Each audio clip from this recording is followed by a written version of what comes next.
Boa tarde, oitava séries. Vamos dar continuidade ao gênero textual que nós estamos vendo. Na aula de ontem eu conceituei o gênero, trouxe todas aquelas perspectivas e informações pertinentes, e eu lhes disse que hoje nós trataríamos do aspecto gramatical dos termos da oração, mais precisamente do vocativo e do apóstolo, tá? Então nós vamos abordar estes dois itens e hoje eu não vou me esquecer de mostrar para vocês um modelo de abaixo assinado, ok? Então, por que nós veremos o vocativo e o apóstolo? Justamente porque ambos têm relação direta com o nosso gênero em estudo, que é o abaixo assinado, tá?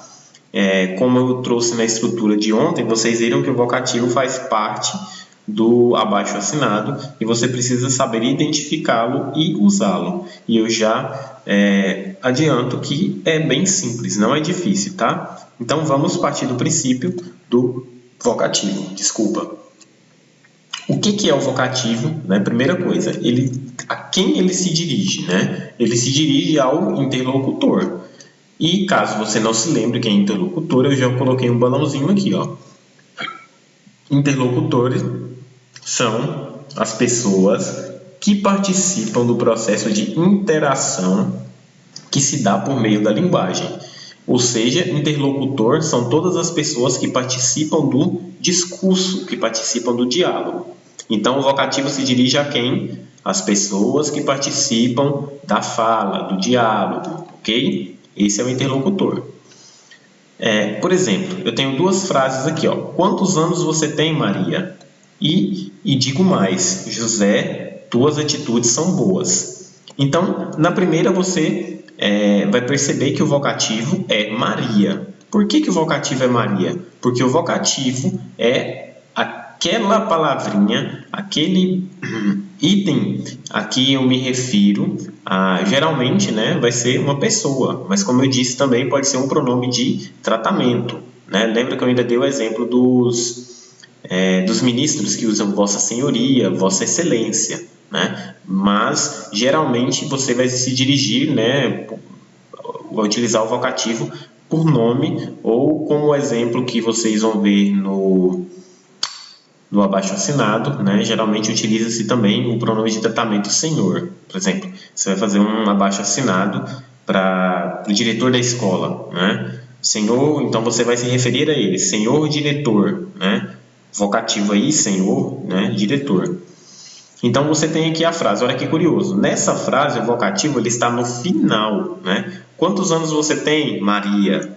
Né? O vocativo aqui é Maria, porque eu estou me dirigindo a Maria, né? Vocativo a quem eu me dirijo. A segunda frase, e digo mais, José, tuas atitudes são boas. Então, eu estou me dirigindo a quem aqui? Ao José. Então, quem é o vocativo? José. Então, viu como é simples? Basta eu procurar a quem eu me dirijo, né? Porque o vocativo se dirige a quem? Ao interlocutor. O que é interlocutor? As pessoas que participam do processo do diálogo, ou seja, as pessoas da frase, as pessoas da conversação e assim por diante. Continuando, note que no primeiro exemplo nós temos uma única vírgula, por quê? Porque o vocativo está no final da frase. E no exemplo do meio, o vocativo ele tem duas vírgulas, uma antes e depois. Por quê? Porque o vocativo ele precisa estar em evidência na frase, tá? Você quando vai escrever mensagem no WhatsApp, você esquece alguns pontos de, né, alguma pontuação básica.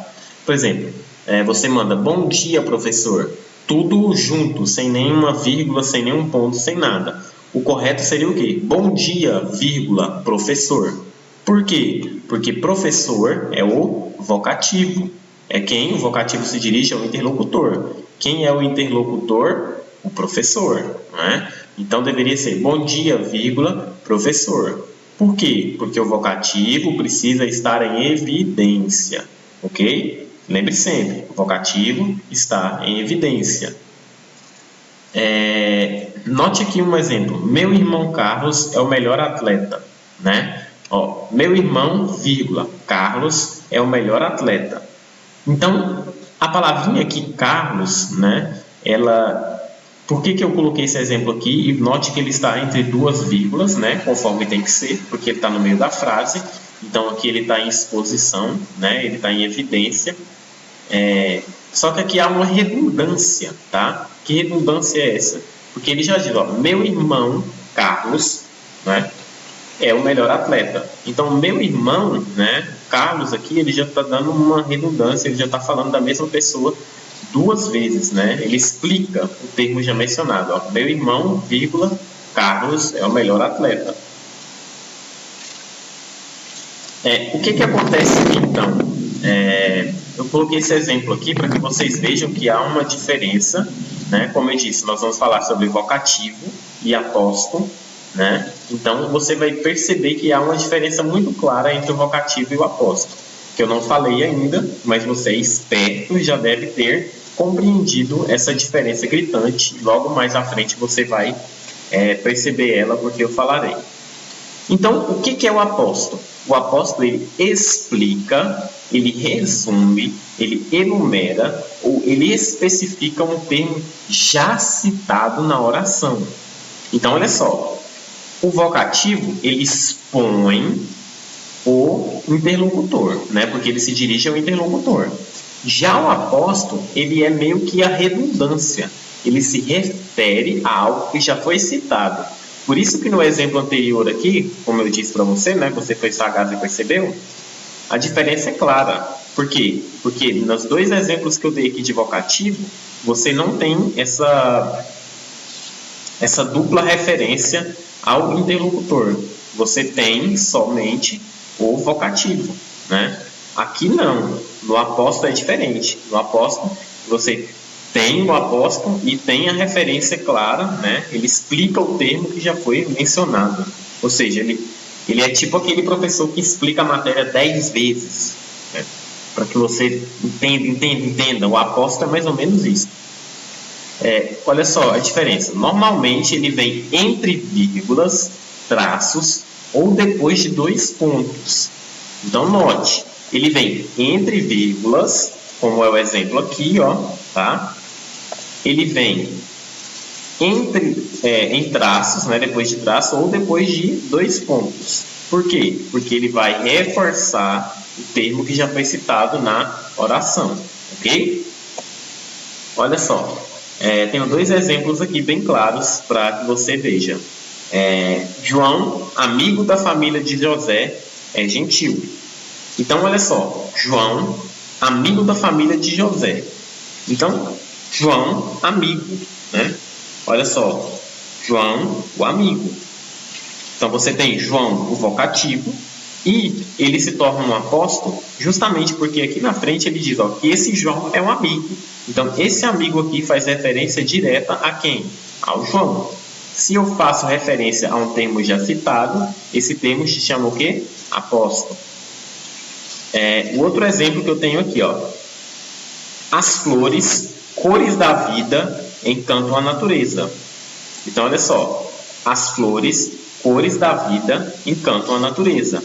Mais uma vez, as flores são o meu vocativo, cores da vida. Então, ele está explicando o vocativo. Ele está citando algo referente ao vocativo. Quando isso acontece, como é que se chama? Apóstolo. Ok? Ele também, aqui nesse caso, é chamado de apóstolo comparativo, mas não é esse o meu foco, tá? É só uma curiosidade. Eu só quero que você entenda a diferença entre vocativo e apóstolo, tá? Mais uma vez, vou repetir para ficar bem claro. Vou até voltar lá atrás. Voltar lá atrás foi ótimo, né, pessoal? Desculpa. Vou até voltar para que vocês peguem mais uma vez. Vocativo dirige-se ao interlocutor. Quem é o interlocutor? As pessoas, os falantes, né? As pessoas que participam do discurso, que participam da frase. O vocativo, ele também vai estar entre vírgulas, se vir no meio da frase, ou se vir no final ou no início, separado por vírgula. Por quê? Porque ele precisa estar em evidência. Ele é tipo a estrela do show. Ele tem que aparecer, ele quer brilhar. Brilha a estrela. Já o apóstolo, ele faz o quê? Ele faz uma referência a um termo já mencionado. Então, olha o exemplo. Ó, meu irmão Carlos. Meu irmão Carlos. Então, Carlos é o irmão. Está fazendo referência à mesma coisa. Quando isso acontece, essa palavrinha não se chama mais vocativo. Se chama o quê? Apóstolo. Ok? Espero que tenha ficado claro, que você tenha compreendido muito bem. Caso não tenha compreendido, eu estou aqui para sanar suas dúvidas. Deixa só eu mostrar para vocês o modelinho de abaixo-assinado, antes que eu me esqueça mais uma vez. Esse aqui é um modelo, tá? Vou dar um zoom aqui para ficar melhor para você visualizar, de abaixo-assinado. A única consideração que eu quero fazer aqui é que esse termo aqui em cima, né, com local e data, ele vem para o rodapé. Ele não deve estar aqui, tá? Ele deveria estar aqui.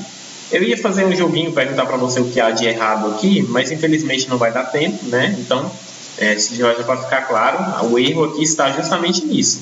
A datação tem que vir no rodapé aqui embaixo. Então, note, olha só, que aqui, ó, ele já inicia com o vocativo, depois ele vem com o corpo do texto, né? Argumentando, trazendo aquilo que ele está exigindo, depois as assinaturas e, por fim, aqui, né, vem a local e data. Então, são os 4 itens, conforme eu expliquei na aula de ontem. Vocativo, corpo do texto, assinaturas e data. Ok? Claro e objetivo. Então, é só isso. Espero que vocês tenham compreendido bem. Um abraço e até a próxima.